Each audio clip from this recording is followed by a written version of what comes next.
Madame, Monsieur, bonsoir. Le Maroc accélère sa transition énergétique avec une ambition désormais clairement structurée. C'était mardi au Parlement. La ministre de la Transition énergétique annonce la sélection de 6 clusters chargés de porter 7 projets initiaux d'hydrogène vert dans les provinces du Sud, représentant pas moins de 20 gigawatts de capacité renouvelable, intégrant ainsi la production de dérivés comme l'ammoniac. Une dynamique portée par la vision stratégique de Sa Majesté le roi Mohamed VI visant à renforcer la souveraineté énergétique du royaume et la compétitivité industrielle marocaine. Parmi ces clusters figure le consortium Orynx, qui réunit des acteurs américains, européens et industriels de premier plan. Pour en parler, notre invité réunit une expérience rare à la croisée de la diplomatie, de la stratégie et de la finance. Homme d'affaires américain et ancien ambassadeur des États-Unis au Maroc avec plus de 30 ans d'expérience dans la finance, dans la banque d'investissement ou encore le conseil stratégique. Bref, son parcours lui confère un regard privilégié sur l'articulation entre diplomatie économique, investissement international et grands projets structurants dans le domaine de l'énergie. Bonjour, Monsieur Dwight Bush, merci d'être avec nous. Bonjour, Khadija. So before we look ahead to green hydrogen and the future, let's take a step back, Mr. Bush, and look at the broader relationship between Morocco and the United States of America, as Morocco and the US mark 250 years of friendship, if I might say, and relations. Is energy the next strategic pillar in this relationship? Well, thank you so much for having me, Khadija. Always a pleasure. You know, this relationship is indeed a very long-standing. As most people know, Morocco was the first country to recognize the United States of America. And on last Friday, I had the privilege of attending a celebration that was hosted by the Moroccan Embassy in Washington, D.C., to talk about the long-term strategic relationship that we have, how many different pillars there are in the relationship, whether it's our partnerships around commerce or energy, the development of civil society, commercial. It's a very broad and very strong relationship that I'm very pleased to have been able to work with for quite a while.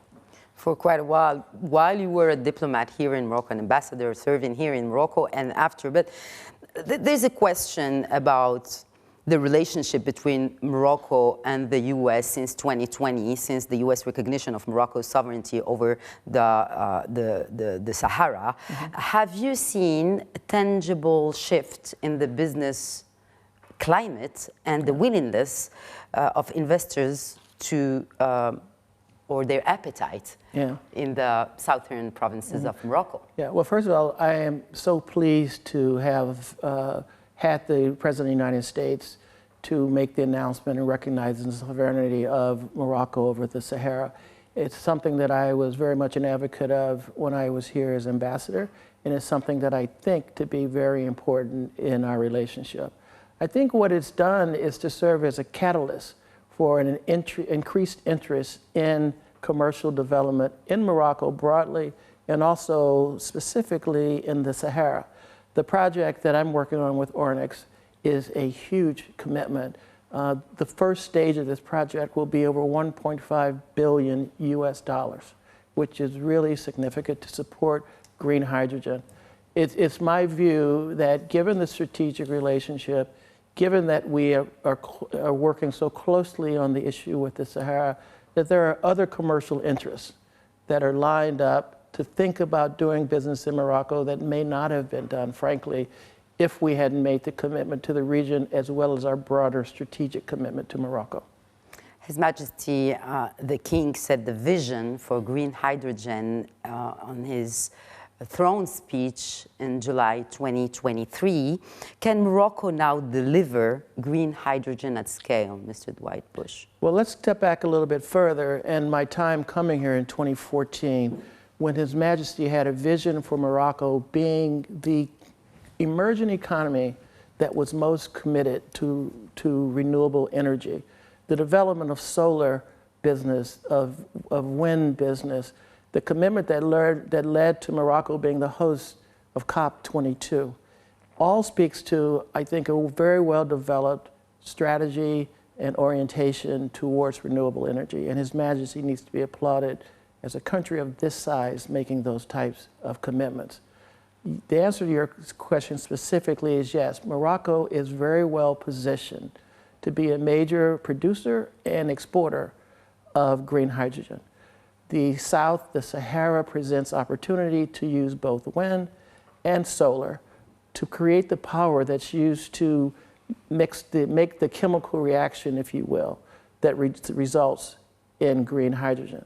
It's also well positioned to support the key markets, the primary markets for green hydrogen in Europe. We expect to be producing and exporting to Europe very shortly. Very shortly. Yes, on a time frame of things like green hydrogen, which are complicated. Exactly. Tell us more about Orynx, how everything started. Oh, Orynx. So the genesis of this relationship is when I served as ambassador, I worked with a gentleman named Peter Gish, who was a visionary in renewables energy, who was working on a very specific project in Morocco. And as ambassador, I thought one of my priorities was to help American investors to do business in Morocco. And he came and asked for my support for their initiative. Why would you advocate for doing business in Morocco, Dwight Bush? Well, I'm actually very biased towards Morocco. I will say Morocco is a country that is on the forward edge for things like renewables, for having an infrastructure, for having legal systems that promote development. And so when it was time to talk about his project, I knew Peter and what he had accomplished in the United States. I knew he would be successful. And I wanted to be able to work on projects in Morocco that others could look at and see the potential for doing business in this country. And I think by any measure, his first business was a success. And so when he approached me to work on this, I was glad to step up and to take advantage of what I knew here to try to move his project forward. So you mentioned regulatory and legal framework in Morocco. From a project finance perspective, how competitive and bankable is Morocco's legal framework today for large-scale and long-term projects? So this is what's really important. To do a project of this scale, you need some really important primary characteristics. First of all, you have to have rule of law. If you're working on a transaction where it takes 5 years to build out your capacity, and then you're going to support that business for 25 or 30 years, the most important thing is to have rule of law. I am very comfortable with the rule of law in Morocco, how it supports commercial investment, and is a cornerstone of why it's great to do business here. The second is the logistics. How do you locate a facility of this size and this scope to be able to supply the markets that you choose to serve? In this instance, Morocco is a perfect place for producing green hydrogen and exporting it to a market, Europe, which has a requirement that renewables become a significant portion of all energy consumption in the whole continent. So from my perspective, it's hard to find many markets, many countries where it's more beneficial to have this type of investment. Heavy investments in terms of finance, 1.5 billion US dollars. Yes. What is how would you finance that? Yeah, and again, let's just think about that. 1.5 billion US dollars is the first phase of this investment. We're very comfortable that, again, because we can construct a project here that is safe and secure, where there's very limited political risk and economic risk, we will be able to raise capital from both government-related entities and the private market to make sure that this project is a success. So we go from a state vision to the private sector execution, and how would you describe the dynamics between those two pillars of a huge project as green hydrogen? So in this instance, you need public sector support from both Morocco and from the United States of America. Okay. Therefore, our strategic relationship helps us to get comfortable making this investment here. For the private sector, What's most important to them is that they can finance projects that will be successful. And we're highly confident that we can build this facility here very economically and be a competitive source of green hydrogen for the markets that we choose to serve.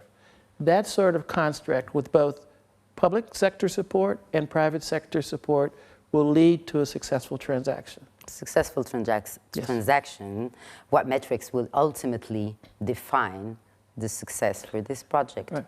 The first part is to build a facility that uses state-of-the-art technology, which results in the lowest cost possible of developing green hydrogen. Having done that, then we will be able to target markets that will look to this low-cost product for success. So as the European, let's say the shipping companies, for example, who have a requirement to move towards more renewables, they will be looking for a high-quality product at a reasonable cost. We will be looking towards our ability to provide that product at a low cost and be successful. We are working with potential off-take partners now. We are highly confident, based on what we're hearing from the market, that this will be a success. And the off-take partners are mainly in Europe? First stage, yes, because they have a requirement to increase the amount of renewable energy sources that they use. So what makes this partnership different? Is it about energy or influence? Well, this project is actually first and foremost about the partnership.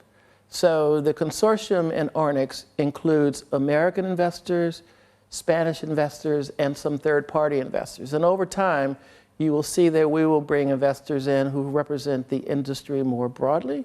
So the first part is the collaboration among the partners. Yes. The second part of it is really making sure that you can be efficient and provide the product in a competitive way. And the third part is working with a team of people who really know how to do both the technical, the operations, and the marketing support to make it a success.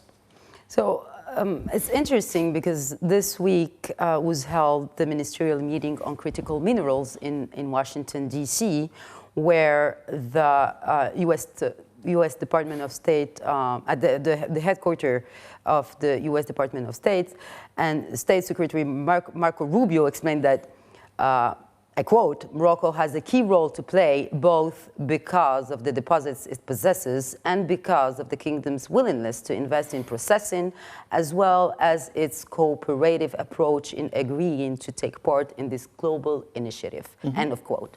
I comment Dwight Bush about this role of Morocco in critical minerals world today, as important as it is for technologies and also for renewables. Sure.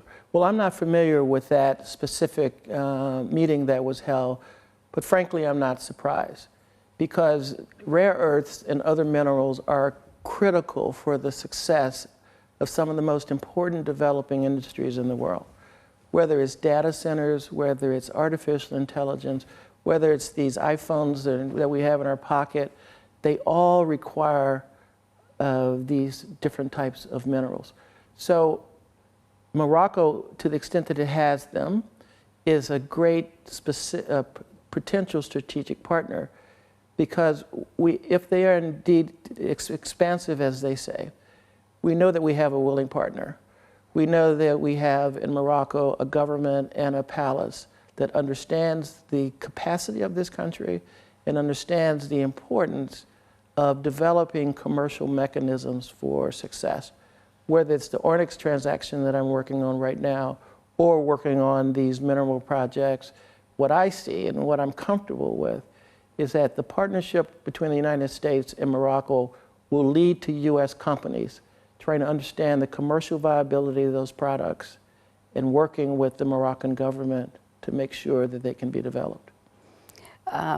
Mr. Bush, as the golfer who knows very well Morocco, is Morocco playing the long game on green energy just like on the green? Well, I think that the answer to that question is yes. I very much enjoy golf, as you know, and I look forward to playing here whenever I can. I look at the investment that the country has made in golf courses around, and the interest, by the way, that more Americans are having in coming here to play golf. So the initial investments in golf go back a long ways. Morocco was the second country on the continent of Africa to have a golf course. Hassan II invested greatly in the development of beautiful course facilities. So that first golf course was over 100 years ago.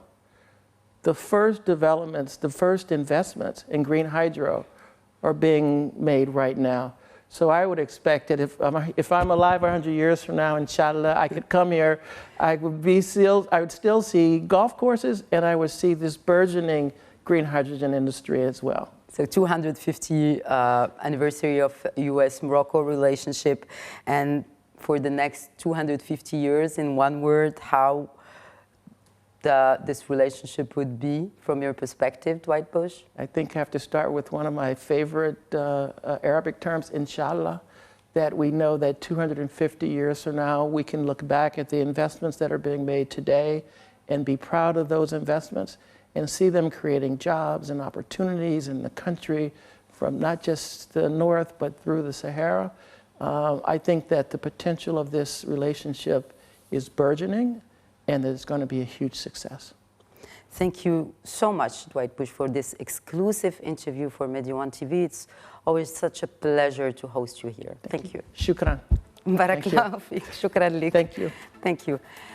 Voilà, donc c'était cette entrevue spéciale, exclusive, en compagnie de Monsieur Dwight Bush, qui fait partie du board de l'un des consortiums qui a reçu donc l'aval du gouvernement marocain pour investir dans l'hydrogène vert dans les provinces du Sud. Merci de nous avoir suivis. Très bonne suite des programmes.